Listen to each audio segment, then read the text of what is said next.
वहाँ की महिलाएं, वहाँ की लड़कियाँ अगर वहाँ रहना नहीं चाहती, वो भारत में जाना चाहती हैं, तो उनकी मजबूरी तो देखो। सही कह रहे हैं, कुछ तो मजबूरियां रही होंगी, कोई यूं ही बेवफा नहीं होता। जी, बड़े बड़े दावे करता है कि हम परमाणु संपन्न देश हैं, तो भाई परमाणु का अचार चटनी मुरब्बा बनाओगे क्या? परमाणु का करोगे क्या? कोई अपना मुल्क छोड़ के दूसरे मुल्क में क्यों जाना चाहता है? नमस्कार, भारत एक्सप्रेस देख रहे हैं आप, आपके साथ मैं हूं उज्जवल मिश्रा। पाकिस्तान की हालत तो आज पूरी दुनिया से छुपी नहीं है आज के दौर में, लेकिन पाकिस्तान के पास एक के बाद एक टेंशन आती जा रही है और शहबाज शरीफ सरकार का सिंहासन जो है वो डोल रहा है। एक तो आर्थिक मंदी के हालात से डूब रहा है पाकिस्तान, दूसरा कहीं भी दुनिया में उसे कर्ज नहीं मिल रहा है। और पाकिस्तान, आपको पता ही है कि कर्जों पर पूरा देश चलता है। कर्जा इतना हो गया है कि अब वहाँ की महंगाई का स्तर आप देख सकते हो कि सरकार टैक्स के रूप में वसूलने के लिए, लोगों से पैसा वसूलने के लिए इस कदर उन पर हावी हो रही है कि वहाँ की आम जिंदगी अब बिल्कुल बदस्तूर, मतलब बिल्कुल एंड लेवल पे लोग चले गए हैं। लेकिन उसके साथ ये तो बड़ी खबरें ऐसी हैं जो आमतौर पर आती रहती हैं। पाकिस्तान से कुछ ऐसी खबरें भी आई हैं जिनको देखकर पूरी दुनिया एक तो उसकी जग हसाई हो जाती है और दूसरा मोटे तौर पर सोचने को भी मजबूर कर देती है। वैसी एक खबर आई कि पाकिस्तान की एक सर्वे हुआ है पाकिस्तान में, और उस सर्वे में ये निकल करके आया है कि पाकिस्तान की जो लड़कियां हैं वो भारत के लड़कों की तरफ अट्रैक्ट हो रही हैं और भारत के लड़कों को अप्रोच कर रही हैं। वो भारत में सेटल होना चाहती हैं और इसी के साथ भारत के लड़कों के साथ वो अपनी पूरी ज़िंदगी देख रही हैं। आखिर ऐसा क्यों है? इसकी बड़ी वजहें क्या हैं? क्यों ये सर्वे में निकल के सामने आया है? कोई आगरा में अपना ससुराल बनाना चाहता है, कोई दिल्ली की बहू बनना चाहता है। आखिर ऐसा क्यों हो रहा है, इसमें हम बात करेंगे। हमारे साथ हमारे वरिष्ठ सहयोगी हरिशंकर कुमार हैं। तो हरि सर, पाकिस्तान की हालत तो आपने देख ही रहा है, पूरी दुनिया में जगहसाई होती है उसकी।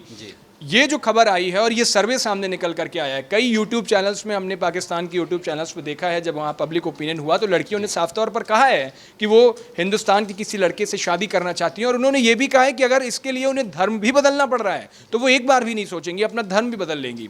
ये हालात क्यों हो गए? देखिए, पाकिस्तान की जो माली हालत है वो बहुत अच्छी नहीं है, बहुत बुरी है। और दूसरी बात कि वहाँ पर बेरोजगारी बहुत है, गरीबी बहुत है। या तो लोग बहुत अमीर हैं या फिर बहुत गरीब हैं। दूसरी बात, जो मिडिल क्लास है वहाँ पे, वो भी गरीब तबके में ही आता है कुल मिलाकर के। अच्छा, महंगाई आप देख लीजिए कि वहाँ जिस देश में टमाटर जो है बुनियादी चीज़ है, सब्जी में बगैर टमाटर के, चाहे वो वहाँ चिकन मटन लोग खाते हैं, उसमें भी टमाटर की तो ज़रूरत है। जहाँ जहाँ 200-300 रुपये टमाटर बिकता हो, जहाँ पर चीनी खाने के लिए लोगों को ना हो। अभी भारत से रिक्वेस्ट किया तो आपको पता ही है। तो इन सब के बीच पाकिस्तान, हालांकि वो बात तो अंतर्राष्ट्रीय मंच पर जाकर के कश्मीर की करता है, बात तो बड़े बड़े दावे करता है कि हम परमाणु संपन्न देश हैं, तो भाई परमाणु का अचार चटनी मुरब्बा बनाओगे क्या? परमाणु का करोगे क्या? जब तुम्हारी जनता, तुम्हारे देश की जनता, वहाँ की महिलाएं, वहाँ की लड़कियाँ अगर वहाँ रहना नहीं चाहती, वो भारत में जाना चाहती हैं, तो उनकी मजबूरी तो देखो। कोई अपना मुल्क छोड़ के दूसरे मुल्क में क्यों जाना चाहता है? इसलिए कि वहाँ पर बुनियादी चीज़ें और वो उसका जीवन जो है वो सुखी रहेगा। एक लड़की जो ऐसी बात कर रही है कि वो आगरा जाएगी, चाहे दिल्ली की बहू बनेगी, तो आप उसकी ख्वाहिश देखिए। वो अपने माँ बाप को छोड़ने को तैयार है, देश को छोड़ना चाहती है, ताकि उसकी जो ज़िंदगी है वो अच्छे से आगे चले।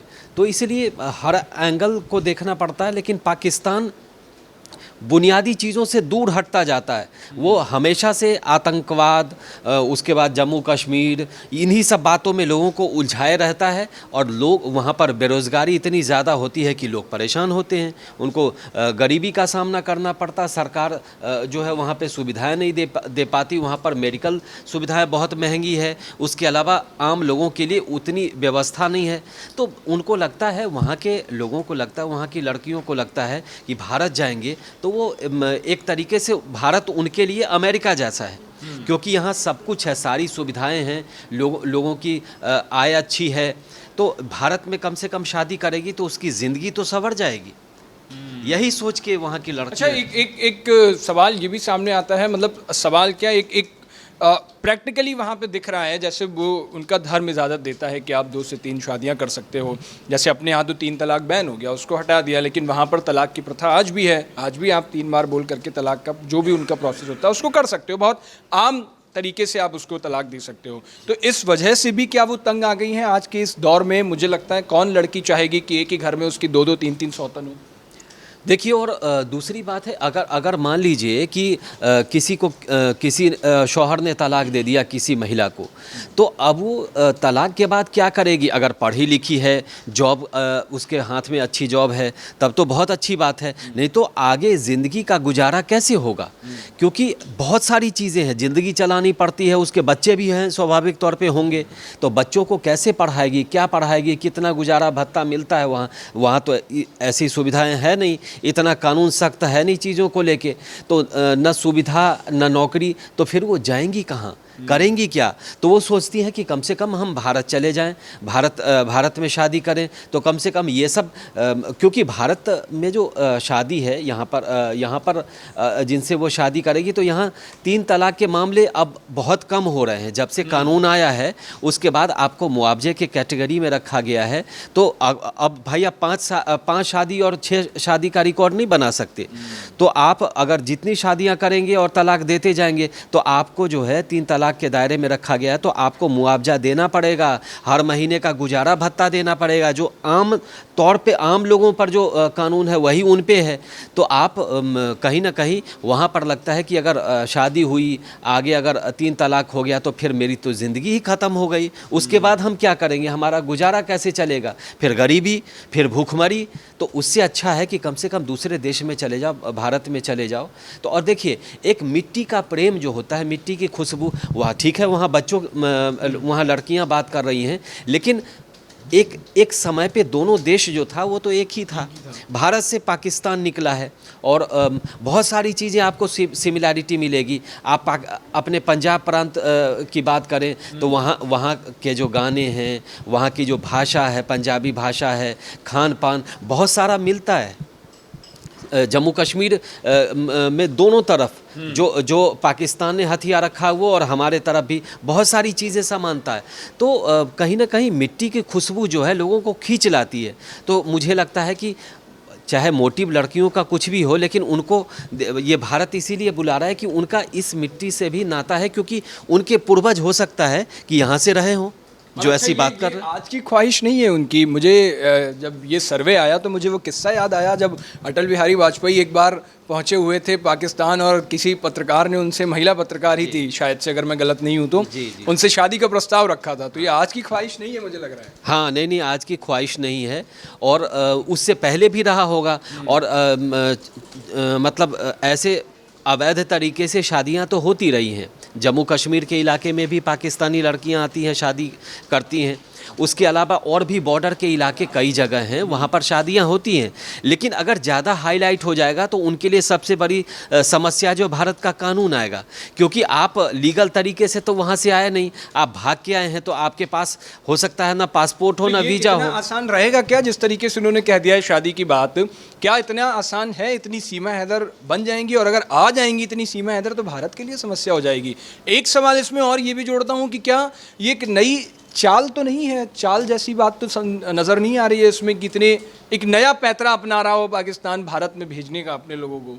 देखिए, अगर चाल भी होगा, अगर वो भारत में आ भी जाएं, तो ऐसे कानूनी तौर पे उनको हर चीज़ का जांच का सामना करना पड़ेगा। इन्वेस्टिगेटिंग एजेंसियां जो हैं उनकी जांच करेगी, क्योंकि ऐसे आप किसी विदेशी नागरिक, वो भी वो देश जिससे आपका लगातार किसी न किसी मामले को लेकर टकराव चलता रहता है। संबंध पिछले कई वर्षों से देखें तो पाकिस्तान से हमारे अच्छे नहीं हैं, जबकि उससे ज़्यादा इस समय आप चाइना से कहिए तो चाइना से हमारे ज़्यादा बेहतर संबंध हैं। बांग्लादेश से बिगड़ने के बाद भी अभी भी संबंध ठीक ठाक है, क्योंकि लेकिन पाकिस्तान से संबंध अच्छा नहीं है, क्योंकि वहाँ की जो पूरी पॉलिटिक्स है, आप उसको आज़ादी के बाद से देखिए तो भारत विरोधी सेंटीमेंट पर चलता है। चाहे वो बेनजीर भुट्टो की सरकार रही हो, चाहे शहबाज शरीफ की हो, चाहे नवाज शरीफ की सरकार रही हो, चाहे कोई भी वहाँ पर शासक कोई भी आ जाए, लेकिन वहाँ पर भारत विरोधी सेंटीमेंट को वहाँ के नेता जो है वो भुनाते हैं और राज करते हैं, यही उनका मूल मंत्र है। और वहाँ इस पे चुनाव नहीं होता कि आप को बिजली हम फ्री में दे देंगे और पानी फ्री में दे देंगे, 100 यूनिट दे देंगे, 5, वहाँ ये सब नहीं चलता। वहाँ भारत विरोधी सेंटीमेंट कि हम ये ले आएंगे, हम जम्मू कश्मीर। अरे भाई, आपने जिसको हथियार रखा है वहाँ तो लोगों को खाने के लाले पड़े हुए हैं, आप तो उनको खाना नहीं दे पा रहे। और आप बात करो जम्मू कश्मीर की, बात करने लगते हैं वो हम भी परमाणु शक्ति हैं। तो परमाणु शक्ति का करोगे क्या? अचार तो बनाओगे नहीं, उसका और कुछ तो हो नहीं सकता है। इस्तेमाल करने की किसकी हैसियत है? खाने को पहले जुटा लो ना, उसके बाद बाकी चीज़ सोचना। लेकिन पाकिस्तान अपनी जनता के बारे में कतई नहीं सोचती। आपने देखा होगा गेहूं की बोरी एक टाइम में हम लोगों ने देखा लूट होते हुए, आटा 250-300 रुपये किलो। रमज़ान के महीने में अभी बहुत सारी चीज़ें लोगों को ख़रीदने में मुश्किल हो रही थी कि इतनी महंगाई थी। तो फिर आदमी जाए कहाँ? तो वहीं से शुरुआत होती है पलायन की, वहीं से शुरू होता है। एक नया रिश्ता पनपता है, मन में पनपता है। हो सकता है इंटरनेट पर भी पनपने लगे, और हो सकता है कि वो सरहद जो है, जैसे सीमा हैदर जो नेपाल के रास्ते आई, तो वो भी किसी देश के रास्ते वो भारत में दाखिल हो जाए। हालांकि परेशानी होगी उनको भी, क्योंकि लीगल तरीके से आएंगी तभी यहाँ सब कुछ जायज़ माना जाएगा, तो उनको भी परेशानी होगी। लेकिन ये है कि यूं ही कोई अपना देश नहीं छोड़ जाता है, उसके पीछे बहुत बड़ी वजह होती है। तो यही समस्या है, वो लाचार हैं, परेशान हैं अपनी चीज़ों को लेकर के, हर चीज़ को लेकर के वो परेशान हैं। तो वो क्या करें? सही कह रहे हैं, कुछ तो मजबूरियां रही होंगी, कोई यूं ही बेवफा नहीं होता जी। बिल्कुल। तो शहबाज शरीफ सरकार को ये सोचना चाहिए। और शरीफ साहब, आप खुद देखिए क्यों अपने मुल्क के लड़कों की उम्मीदों पर पानी फेर रहे हैं, क्यों उनको हताश निराश कर रहे हैं। आपकी जो नीतियाँ हैं, आपकी सारी चीज़ें, और खैर पाकिस्तानी लड़कियों की भावनाओं का हम सम्मान करते हैं, उनकी हमारी संवेदनाएं उनके साथ हैं। और अगर भारत के लड़के उन्हें पसंद आ रहे हैं तो ये अच्छी बात है। सरकार के सरहद की दूरियां मिटें, कैसे भी मिटें। खैर, इस पूरी चर्चा पर आपकी क्या राय है? अपनी राय हमें कमेंट बॉक्स में जरूर बताइएगा। देश और दुनिया की बाकी तमाम खबरों के लिए देखते रहिए भारत एक्सप्रेस।